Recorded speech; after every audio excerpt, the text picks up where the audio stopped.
এমন অনেক ভুল করে বসি যেটার কারণে আমাদের আগে গিয়ে চুলের সমস্যায় ভুগতে হয়, যেমন চুল ঝরে পড়া, চুল সাদা হয়ে যাওয়া, চুলে খুশকি হয়ে যাওয়া। তো এই জন্য আজকের এই ভিডিওতে আমি আপনাকে 7টি এমন হেয়ার কেয়ার মিস্টেকের ব্যাপারে বলবো যেটাকে আপনি প্রতিদিন করেন, আর ওটাকে ঠিক কিভাবে করবেন ওটিও আমি আপনাকে বলে দেবো। ব্যাস আপনি এই ভিডিওকে এন্ড অব্দি একদম মন দিয়ে দেখবেন, যাতে কোনো ইম্পর্টেন্ট জিনিস মিস না করে দেন আপনি। चलो भाई देखो अब मैं क्या करता हूँ। প্রথম হেয়ার কেয়ার মিস্টেক হলো যেটা আপনি করেন ওটি হলো আপনি রোজ রোজ আপনার চুলকে শ্যাম্পু দিয়ে ওয়াশ করেন। ভাই, যদি আপনি আপনার চুলকে প্রতিদিন শ্যাম্পু দিয়ে ওয়াশ করবেন তো ওটি একদমই ভালো হবে না আপনার স্কাল্প আর আপনার চুলের জন্য। কেননা যখন আপনি আপনার চুলকে প্রতিদিন শ্যাম্পু দিয়ে ওয়াশ করেন তো ওর থেকে আপনার স্কাল্পে যে ন্যাচারাল অয়েল হয় ওটি বেরিয়ে যায়, যেটা থেকে আপনার ধীরে ধীরে হেয়ার ফলের প্রবলেম হতে থাকে। তো এই জন্য ভাই, যদি আপনি চুল ঝরে পড়ার হাত থেকে বাঁচতে চান তো আপনাকে আপনার চুলকে রোজ রোজ শ্যাম্পু দিয়ে ধোয়া যাবে না। আপনাকে শুধুমাত্র বেশি থেকে বেশি হলে সপ্তাহে 2 বার আপনাকে চুলকে শ্যাম্পু দিয়ে ওয়াশ করতে হবে। আর যদি আপনার স্কাল্প অয়েলি হয় তো আপনি সপ্তাহে 3 বার আপনার চুলকে শ্যাম্পু দিয়ে ওয়াশ করতে পারেন। দ্বিতীয় মিস্টেক এটা হলো যে আপনি আপনার চুলকে গরম জল দিয়ে ধোয়েন। এবার আমিও এটা জানি যে আপনি গরমকালে তো আপনার চুলকে গরম জল দিয়ে ধোবেন না, কিন্তু যদি আপনি শীতকালে আপনার চুলকে গরম জল দিয়ে ধোয়েন তো ওর ফলে আপনার চুলের কোয়ালিটি অনেক বেশি খারাপ হয়ে যায়, যেটা থেকে আপনার অনেক হেয়ার প্রবলেম হয়ে যায়, যেমন চুল রুক্ষ শুকনো হয়ে যায়, আপনার চুলে চুলকানি হতে থাকে, আর সাথে আপনার খুশকির সমস্যাও হয়ে যায়। তো যদি আপনি আপনার চুলকে এই সব প্রবলেম থেকে দূরে রাখতে চান তো আপনাকে আপনার চুলকে সব সময় ঠান্ডা জল দিয়ে ওয়াশ করতে হবে। তৃতীয় মিস্টেক এটা হলো যে আপনি আপনার ভেজা চুলকে টাওয়াল বা গামছা দিয়ে অনেক জোরে জোরে ঘষেন। ভাই, আমরা এই ভুলটা অনেকেই করে বসি যে আমরা আমাদের ভেজা চুলে অ্যাগ্রেসিভলি রাগ করি। যদি আপনিও এই ভুল করেন তো ভাই এমন একদমই করবেন না, কেননা ভেজা চুল অনেক বেশি সেন্সিটিভ হয়, যেটাকে যদি আপনি জোরে জোরে ঘষেন তো আপনার চুল ঝরে পড়া স্টার্ট হয়ে যাবে। তো এই জন্য আপনি আপনার ভেজা চুলকে সবসময় অনেক জেন্টলি ভাবে শুকোবেন, মুছবেন আপনার টাওয়াল দিয়ে। আর এছাড়া আপনাকে আরেকটা কথা খেয়াল রাখতে হবে যে আপনি আপনার ভেজা চুলকে শুকানোর জন্য হেয়ার ড্রায়ারের ব্যবহার করবেন না, এর থেকে আপনার চুল দ্বিগুণ ভাবে ড্যামেজ হয়। যদি আপনি ড্রায়ারের ব্যবহার করতেও চান তাহলে আপনি ওর কোল্ড সেটিং এ সেট করে ব্যবহার করবেন আপনার ভেজা চুলকে শুকানোর জন্য। চতুর্থ মিস্টেক যেটা আপনি করেন ওটি হলো যে আপনি আপনার স্কাল্পকে অয়েল দিয়ে ম্যাসেজ করেন না। ভাই, আমরা আমাদের চুলের চক্করে আমাদের স্কাল্পের খেয়াল রাখা ভুলে যাই। স্কাল্প এক এমন পার্ট হয় যেটা খেয়াল না রাখলে আপনার ভবিষ্যতে একটাও চুল থাকবে না মাথায়। তো এই জন্য আপনাকে আপনার চুলের সাথে আপনার স্কাল্পেরও খেয়াল রাখতে হবে। এবার আপনি আপনার স্কাল্পকে হেলদি রাখার জন্য কি করবেন? তো এর জন্য আপনাকে আপনার স্কাল্পের সপ্তাহে 2 থেকে 3 বার হালকা তেলকে গরম করে জেন্টলি ম্যাসেজ করতে হবে। সপ্তাহে 2 থেকে 3 বার স্কাল্পে গরম তেল দিয়ে ম্যাসেজ করলে আপনার স্কাল্পের ব্লাড সার্কুলেশন ভালো হয় আর আপনার ড্রাই আর ড্যামেজ চুল রিপেয়ার হতে থাকে। এর সাথে সাথে অনেকেই একটা ভুল করে, সে তার চুলের সমস্যাকে গুরুত্ব দেয় না, যার ফলে চুল ঝরতে ঝরতে মাথা একসময় ফাঁকা হতে থাকে। তখন গিয়ে হোশ ভাঙে যে আমার চুল উঠে পড়ছে, কিন্তু তখন আর কিছু করার থাকে না। তাই আপনাকে বুঝতে হবে আপনার হেয়ার প্রবলেম কোন স্টেজে রয়েছে। আমাদের হেয়ার লসের 7টি স্টেজ হয়। দেখুন, ধীরে ধীরে চুল ঝরতে ঝরতে মাথা একসময় ফাঁকা হয়ে যায়। তাই আমরা যদি স্টেজ 1এই এই সমস্যার সমাধান করে নিই তাহলে হেয়ার লস থেকে আমরা বেঁচে যেতে পারবো। এবার আপনি স্টেজ 1এ আছেন, কিভাবে বুঝবেন? আপনার হেয়ার প্রবলেম যখন স্টেজ 1এ থাকে আপনার চুল স্মল অ্যামাউন্টে ঝরতে শুরু হয়ে যায়।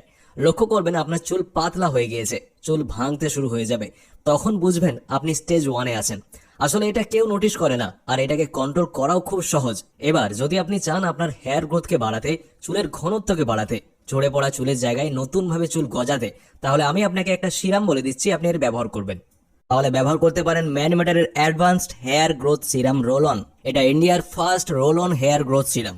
এটাকে ইউজ করা খুবই সহজ। আপনার এফেক্টেড এরিয়াতে এইভাবে রোল অন করুন, ততক্ষণ এটাকে রোল অন করুন আপনার স্কাল্পে যতক্ষণ না আপনি 1 ml স্কেল পার না করছেন। দেখুন এখানে দেওয়া রয়েছে এর মাপ।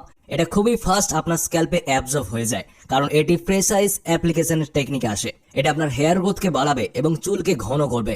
নাম্বার 2, আপনার নতুন করে হেয়ার ফলিসেলস বাড়াবে এবং লুপ্ত হয়ে যাওয়া হেয়ার ফলিসেলসকে অ্যাক্টিভ করে পুনরায় আপনার হেয়ার গ্রোথকে বুস্ট করবে। এটা 100% অ্যালকোহল ফ্রি এবং সেফ।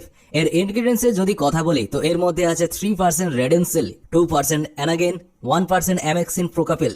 আর এই সব জিনিসগুলি ক্লিনিক্যালি প্রুভেন হেয়ার গ্রোথকে বুস্ট করায়। এটা অ্যাভেলেবল রয়েছে ম্যান ম্যাটার অ্যাপে এবং ওয়েবসাইটে। আর ম্যান ম্যাটার অ্যাপে আপনি হেয়ার টেস্ট আর ফ্রি ডক্টর কনসালটেশন করাতে পারবেন, যেটা আপনি আপনার stage of hair loss identify করায় সাহায্য করবে। এবং এখানে 2 লাখের বেশি ম্যান কমিউনিটি রয়েছে। আমি ডেসক্রিপশনে অ্যাপ ডাউনলোড করার লিংক দিয়ে দিয়েছি, আপনারা অবশ্যই একবার চেক করবেন। 5 নম্বর মিস্টেক আপনি এটা করেন যে আপনি অনেক রকমের হেয়ার প্রোডাক্টস এর ব্যবহার করেন আপনার চুলকে স্টাইল করার জন্য। ভাই এই ভুল তো আমরা অনেকেই করে বসি যে সে তার চুলকে স্টাইল করার জন্য অনেক রকম হেয়ার প্রোডাক্টসের ব্যবহার করে, যেমন হেয়ার স্প্রে, হেয়ার ওয়াক্স আর হেয়ার জেল। এই সব যদি আপনি এর মধ্যে থেকে যে কোনো হেয়ার প্রোডাক্টকে প্রতিদিন ব্যবহার করেন তো ভাই ওটি আপনার চুলের জন্য একদমই ভালো হবে না, কেননা এই সব প্রোডাক্টের ভেতর আর্টিফিশিয়াল ফ্রেগনেন্স আর সালফেটের মতো অনেক হার্মফুল কেমিক্যাল হয়, আর যেটা আপনার স্কাল্প আর আপনার চুলের জন্য একদমই ভালো হয় না। এই জন্য আপনাকে কমসে কম হেয়ার প্রোডাক্টসকে ব্যবহার করতে হবে আপনার চুলে। যদি আপনি ব্যবহার করতেই চান তাহলে আপনাকে শুধুমাত্র কোনো স্পেশাল ইভেন্টে, অনুষ্ঠানে ব্যবহার আপনি করতে পারেন, যেমন কারো বিয়ে বাড়ি আর পার্টিতে।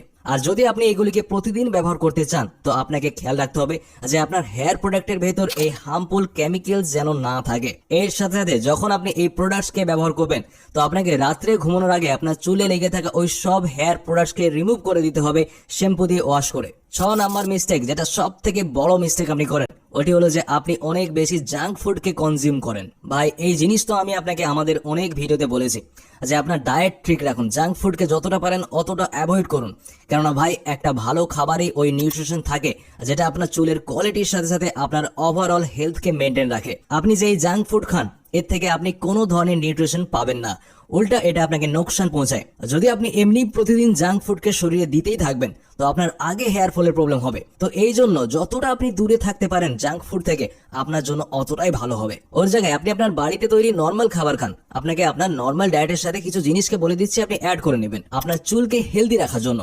এবার কোন কোন জিনিস অ্যাড করবেন তো দেখুন, ওটি আমি আপনার স্ক্রিনে দিয়ে দিয়েছি, আপনি স্ক্রিনশট নিতে পারেন। এই সব জিনিস থেকে আপনি অনেক ভালো পরিমাণে বায়োটিন আর ভিটামিনস পাবেন, যেটা আপনার চুলের হেলথের জন্য অনেক ইম্পর্টেন্ট হয়। আর এছাড়া আপনি আপনার ডায়েটে যে কোনো ভালো মাল্টিভিটামিনও যোগ করতে পারেন। হেয়ার কেয়ার মিস্টেক নাম্বার 7, এটা হলো যে আপনি কোনো ধরনের ফিজিক্যাল অ্যাক্টিভিটি করেন না। ভাই আপনারা এটা ভাববেন হয়তো যে ইয়ার ফিজিক্যাল অ্যাক্টিভিটি না করলে আমাদের চুলে কি ফরক পড়বে। যদি আপনি এটাই ভাবছেন তো ভাই আমি আপনাকে বলে দিই, যদি আপনি দিনভরে কোনো ধরনের ফিজিক্যাল অ্যাক্টিভিটি না করেন তো আপনার ব্লাড সার্কুলেশন ভালো হবে না, আর যখন আপনার ব্লাড সার্কুলেশন ভালো হবে না তো আপনার স্কাল্প আর আপনার চুলে ওই ইম্পর্টেন্ট নিউট্রিশন পৌঁছতে পারবে না, যেটা আপনার চুলকে হেলদি রাখায় সাহায্য করে। তো এই জন্য ভাই আপনাকে প্রতিদিনে একবার কমসে কম 45 মিনিট যে কোনো ধরনের ফিজিক্যাল অ্যাক্টিভিটি করতে হবে, যেটা থেকে আপনার ব্লাড সার্কুলেশন ভালো হবে আর এর সাথে সাথে আপনার রাত্রে অনেক ভালো ঘুমও আসবে, যেটা আপনার চুলের সাথে সাথে আপনার ওভারঅল হেলথের জন্য আরো ভালো। তো ভাই এই ছিল কিছু হেয়ার কেয়ার মিস্টেক যেটা আপনি প্রতিদিন করছেন, আর ওটিকে ঠিক কিভাবে করবেন ওটিও আমি আপনাকে বলে দিলাম। যদি এই ভিডিও থেকে আপনার একটু হেল্প হয়ে থাকে তো ভিডিওকে একটা লাইক করে চ্যানেলকে সাবস্ক্রাইব অবশ্যই করবেন।